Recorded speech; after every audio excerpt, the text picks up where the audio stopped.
होगा विजय बाबू को कि अविलंब आपको इस्तीफा करना चाहिए और जनता में मैसेज देना चाहिए कि जब हम अपनी मंत्री खुद अपनी रक्षा नहीं कर सकते तो इस प्रदेश के 13 करोड़ लोगों की रक्षा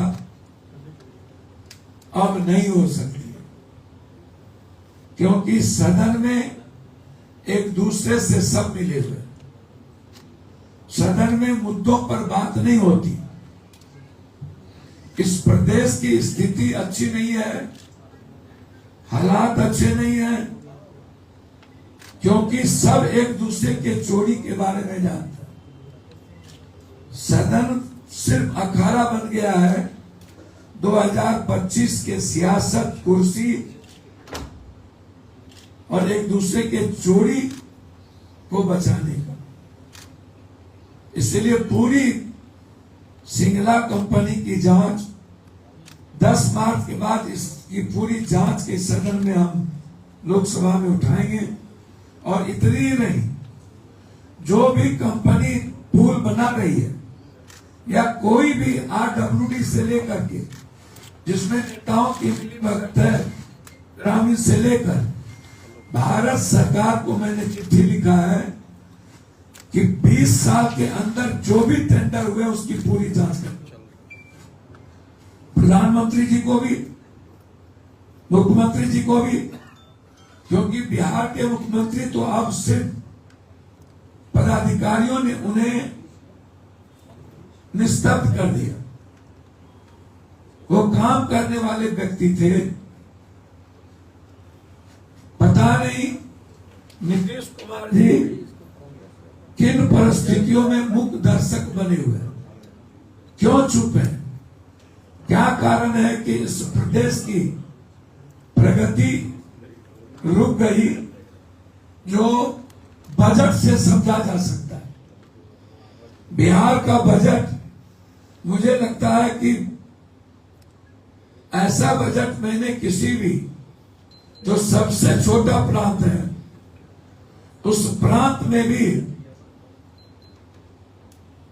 इतने कम की बजट के साथ और कोई विजन और दूरदर्शिता नहीं, प्रगति और सकारात्मक दृष्टि नहीं, और बिहार के विकास को लेकर के खास तौर पर नौकरी का कोई विजन नहीं, युवाओं का कोई विजन नहीं, भ्रष्टाचार का कोई विजन नहीं, और माफिया राज का कोई विजन नहीं। इसीलिए मैं आदरणीय विजय जी से आग्रह करूंगा कि आप सभी मंत्री उस लायक नहीं बचे हैं। लगभग मंत्री वसूली कर रहे हैं, लोगों से पैसा वसूल रहे हैं, लगभग, चाहे वो PhD, चाहे वो RU, सभी टेंडर में पैसा वसूल के मंत्रियों को पदाधिकारी के द्वारा भेजा जाता है। हेडक्वार्टर में जितने पदाधिकारी हैं, चीफ इंजीनियर और डिप्टी सेक्रेटरी देखिए, सब वसूली में लगे हुए, और मंत्री से लेकर के मुख्यमंत्री को छोड़ सभी लोगों की तिजोरी और संसद जो भी पदाधिकारी है, सब लोग की वसूली हो रही है। लगभग सभी लोगों की वसूली, लगभग आप समझ लीजिए कि इस प्रदेश की हालात बहुत बुरी, और अब विकास नहीं होना, सबका चुनावी मूड है, और अब सब चुनाव के लिए प्रदेश को लुटने में लगे हैं और प्रदेश की जिम्मेदारी और दायित्व से मुकर गए। दूसरी बात, याद होगा एक लड़का जिनका नाम राम बाबू इनको लेकर के हमारे मित्र जो बहुत अच्छे हैं, नीरज जी एक ईमानदार एसपी पर प्रेशर देके पूर्णिया में उन्होंने जो प्रेस कॉन्फ्रेंस किया था, इनको नीरज जी जदयू ऑफिस में बुलाए, सीसीटीवी फुटेज है उस तारीख के पहले की, जदयू ऑफिस में बुलाकर इन्हें ट्रेनिंग दी गई और वही सिक्योरिटी हॉल में मेरे खिलाफ एक वीडियो इनसे बनवाया गया जदयू ऑफिस और वहीं से हमको धमकी दिलवाई गई। कहा यह गया कि पप्पू यादव के धमकी को डाइवर्ट करने के लिए तुमको ये काम करना है। नीरज जी ने 2 लाख रुपया बेचा और उन्होंने इन्हें चुनाव लड़वाने की बात की। कोई एक राजद के नेता है, क्या नाम है, हरिकांत सिंह और चिक्कू सिंह, हेलो माइक रख दीजिए, चिक्कू सिंह, ऐसे ही बोलिए ना सर, चिक्कू सिंह बिना माइक के बोल लीजिए ऑडियो सब खत्म हो जाए। आप बिना माइक के बोला जाता है। आश्चर्य होगा आपको, चिक्कू सिंह जी इनको लेके आए नीरज जी के पास। नीरज जी ने कहा यह है पूरा और लगातार लॉरियंस जो धमकी दे रहा है उसको डाइवर्ट करने के लिए, ताकि डाइवर्ट हो और खुद पप्पू यादव पर साजिश लगे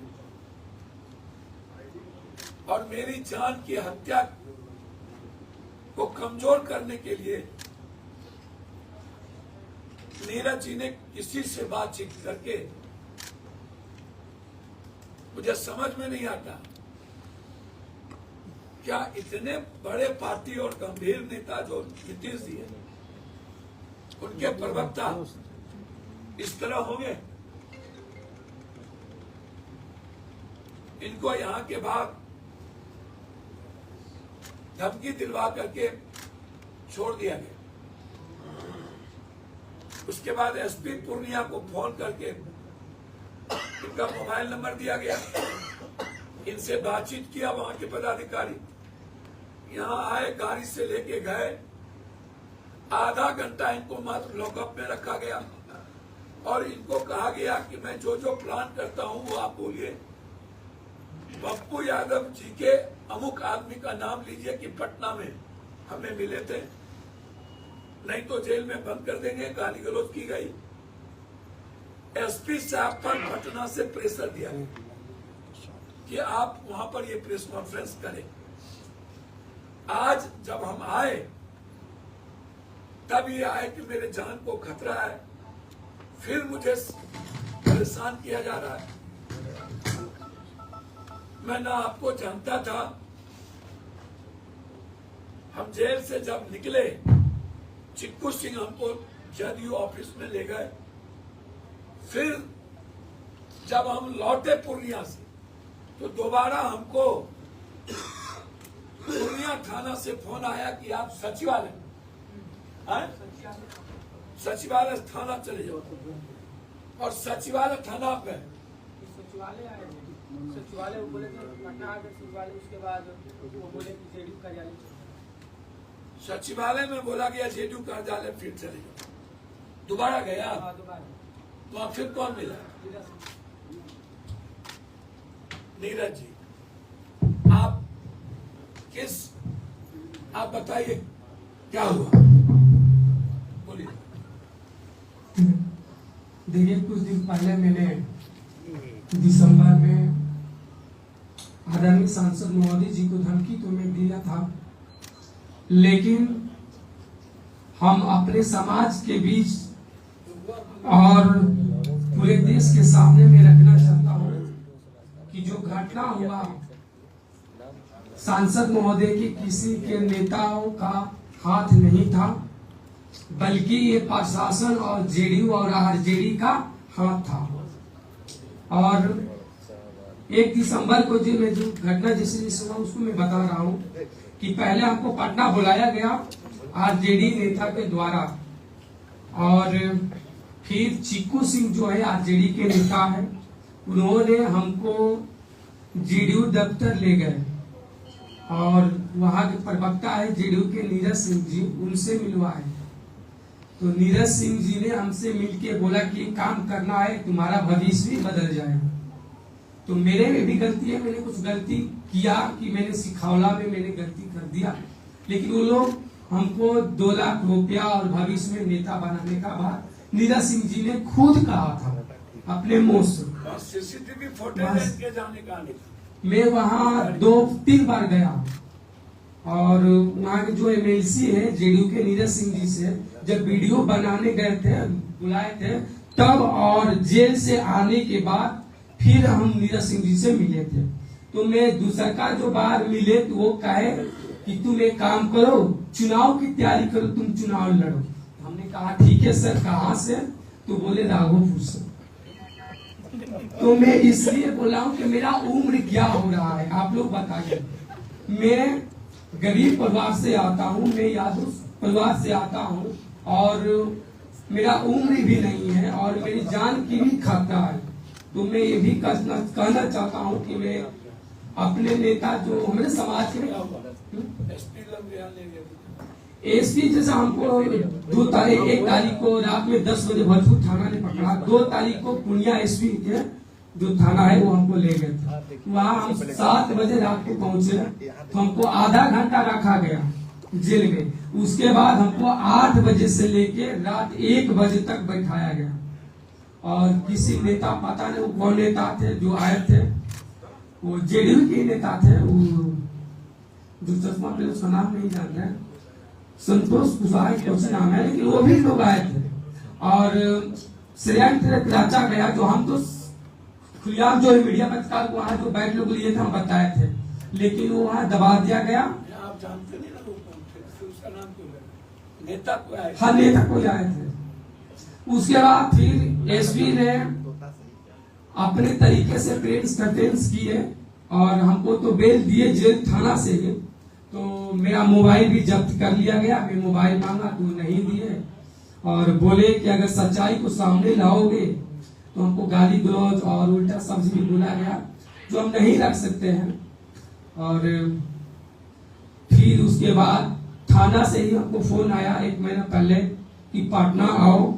मैं पटना आया तो फिर हम कहा सर कहाँ आऊँ, पटना तो हमें पहुंच चुका सचिवालय। तो बोले जेडीयू दफ्तर चल जाओ।